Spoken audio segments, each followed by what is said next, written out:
현재 8세 초1입니다. 3월부터 CMS 주 1회 다니고 있고요. 정확한 레벨은 모르겠어요. 비학군지이고 해서 현재 연산은 소마셈 A단계 끝내고 원리셈으로 바꿔서 2학년 2권 하고 있고요. 상위권 연산도 하고 있고 도형 플라토 하고 있고 빨강 도형으로 같은 레벨 주문해 놓았어요.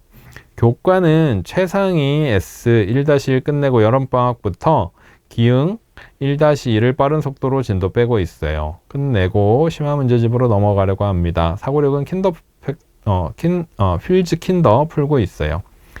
사고력을 7세의 질개감, 퀴즈 팩토 원리 했었는데요. 퀴즈 팩토 탐구를 하려니 어려워하고 스트레스 받아 하더라고요. 오히려 수학 정서가 안 좋아진 듯 해서 필즈 킨더로 넘어와서 쉽게 진행하고 있습니다. 기본 문제들은 비교적 쉽게 풀고 좀 이해가 생각이 필요한 파트는 종종 틀리고요. 최상위 S와 퀴즈 팩토, 사고력 수학 레벨 테스트를 보면 느끼는 것이 기본 문제와 응용까지 기본 문제 응용 정도까지는 되는데 심화는 손을 못 대는 것 같습니다.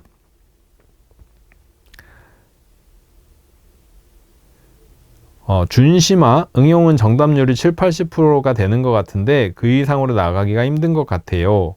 그래서 기본 개념을 더 탄탄히 해야 되나 싶어서 연산 도형 문제집도 풀리고 사고력 문제집도 킨더로 다시 하고 교과도 현행 기응을 하는 건데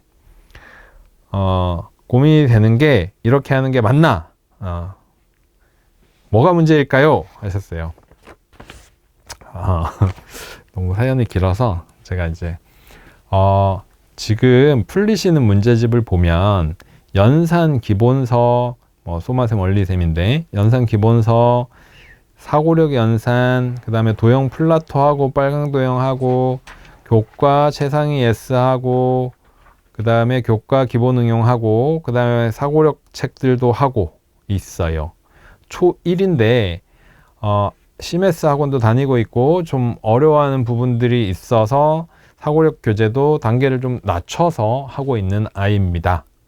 자, 앞으로 공부하면서에 대해서 조언을 좀 해드리자면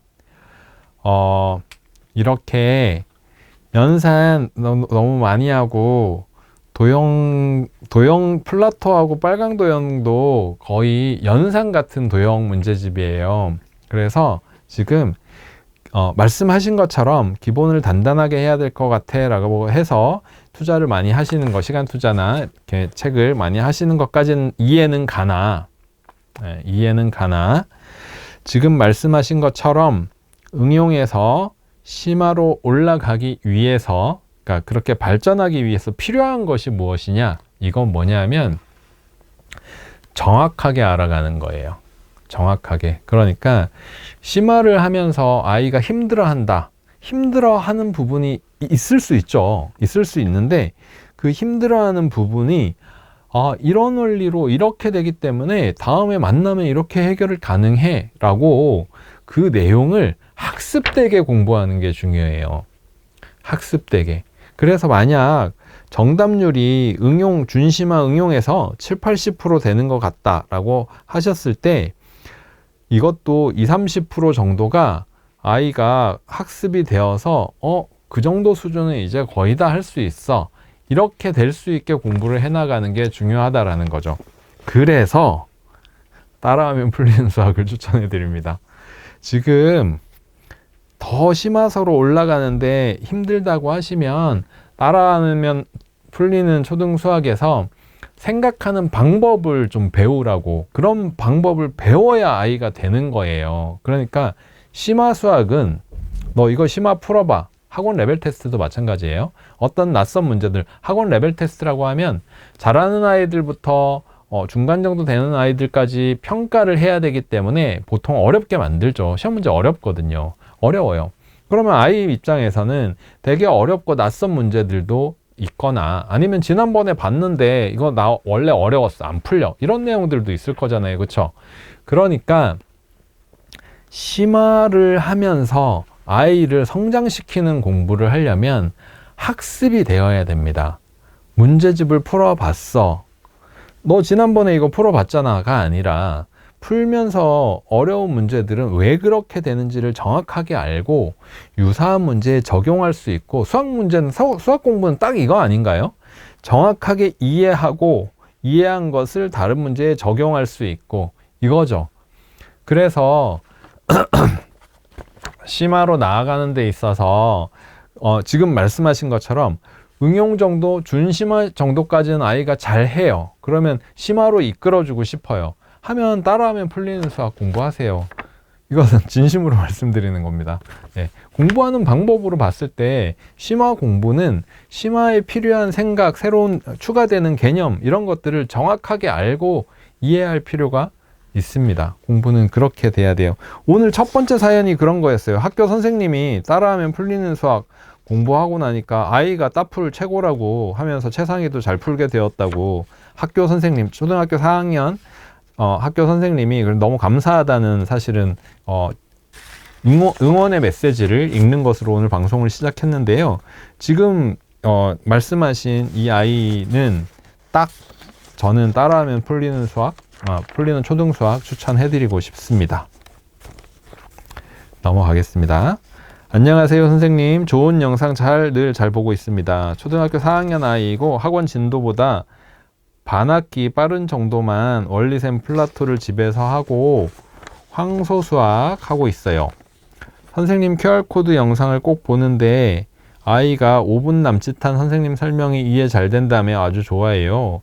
선생님의 도형 문제집도 있으면 좋겠다고 얘기할 정도입니다. 저번 영상에서 선생님 설명처럼 플라토는 지금 F단계 6학년 과정 시작하는데 갈수록 도형만 그려놓은 연산 느낌이 강해서 계속 해야 할지 다른 걸 해야 할지 너무 고민이 됩니다. 도형 문제집은 꾸준히 플라토만 해와서 어떤 걸로 바꾸는 게 좋을지도 고민이 되고, 학원에서 심화 수학을 하다 보니 집에서 저랑은 좀 쉽게 이런 게 있다 정도의 예습 맛보기만 하고 싶은 마음입니다. 혹은 이런 상황인 아이에게 꼭 도형 문제집을 해야 하는지도 고민이고요.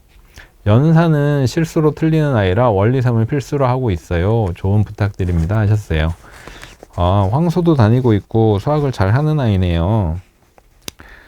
근데 말씀하신 것처럼 플라토 6학년 단계를 하는 거는 교과하면서 충분히 커버될 수 있는 정도 수준에서 하고 있는 거거든요. 그래서 지금 사실은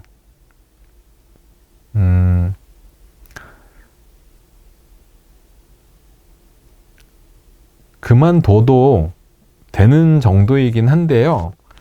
이게 황소에서 하고 있는 부분 이렇게 하고 지금 집에서 하고 있는 이런 집에서 쉬운 거 위주로 하고 있는 상황, 이렇게 생각을 하면 사실 도형을 한다라고 생각했을 때 대안이 별로 없습니다. 제가 이 사연을 보고 방송 준비하면서 빨강 도형도 봤는데요. 시메스의 도형 문제집도 봤는데요. 크게 차이는 없어요. 크게 차이는 없어서 저는 이제 대안이 없다. 네, 그래서 지금은 도형 문제집을 꼭 해야진 않습니다. 네, 꼭 해야진 않고요.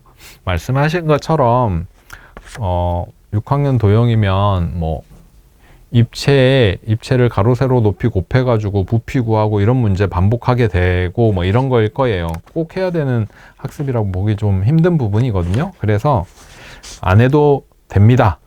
네, 라고 말씀드리고 싶습니다. 근데 대안도 없습니다. 네, 그래서 해도 됩니다. 네, 집에서 쉬운 거 위주로 한다고 하면, 그리고 황소도 진도가 워낙 빠르잖아요. 네, 그러니까 대안 없습니다.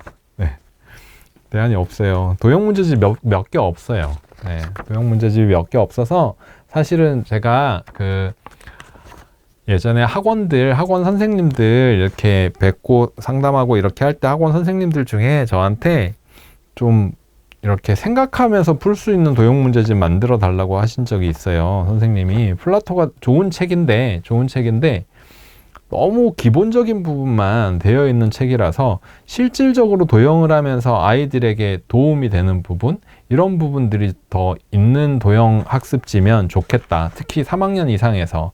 밑에 학년에서는 그 정도로 하는 게 참 좋죠. 근데 그런 요구도 받았을 정도로 장단점이 좀 이렇게 구별이 되는 그런 책이니까 근데 대안은 없습니다, 사실은. 그래서 이거는 선택하셔야 될 것 같아요. 네. 도형이요? 도형 문제집도 뭐 만들게 되겠죠. 네. 에듀양 도형은 제가 아직 책을 못 봤네요. 네. 그 외에 참 아까 이분 말씀해 주셨는지 모르겠네요. 그 중간에 제가 댓글을 못 봤는데, 초등학교 2학년 여아 엄마입니다. 수학 문제를 푸는데 아이가 왜 이렇게 풀어야 하냐고 항상 물어보는데, 아이도 스트레스 받는 것 같고 어머니도 스트레스 받으시는 것 같아요. 제가 여기에 없으시다면 DM 메시지로 여쭤봐야 될 것 같긴 합니다. 자, 한 20분 정도 질의응답하는 시간을 좀 가져볼까요? 오늘 일단 저희는 도형 문제집도 검토는 하고 있는데요. 일단 내년의 개발은 따라하면 풀리는 수학의 개념서 하기로 결정을 해서 따풀 개념서, 그러니까 교과 개념서죠. 교과 개념서인데 이름이 아마 따라하면 풀리는 초등수학 개념편, 그 다음에 지금 나온 이름이 이제 심화편, 이런 식으로 책이 바뀌어서 나오게 될 것 같습니다. 앞에 있는 질문 하나 읽고 먼저 말씀드릴게요. 궁금한 점 있으면 글로 적어주세요. 7세 남아예요. CMS 다니고 있고 수감각이 좀 있는 듯한데 사고력을 다니다 보니 교과는 집에서 해야 해서 원리샘과 교과샘, 원리샘과 교과샘을 저번 공부에 초일 거 다 샀는데 풀려고 보니 원리샘과 교과샘이 레벨이 좀 다른 느낌이라서요. 원리샘은 두 자리 더하기가 1권부터 나오고 교과샘은 가르기 모으기부터라. 그럼 교과샘 먼저 다 하고 원리샘 하면 될까요? 해주셨어요.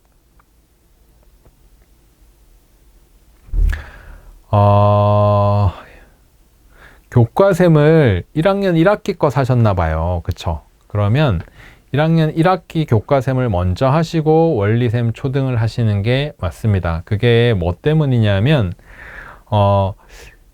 원리샘이라는 책이 퀴즈 원리샘도 있어서 어릴 때부터 연산을 해오는 아이들도 있어서 1학기에 해당되는 받아올림 없는 연산은 7, 8세로 구분해서, 그러니까 그렇게 7, 8세 단계 이렇게 구분해서 되어 있어요. 근데 교과샘 1학기 거는 초등 1학년 1학기 교과에 맞춰 놓은 내용이기 때문에 그 책이 이제 시작이거든요. 그래서 교과샘 1학년 1학기는 1학기에 가르기 모으기부터 시작되는 게 맞습니다. 그래서 말씀하신 게 레벨이 좀 다르다기보다 학기가 조금 달라요. 그래서 원리샘은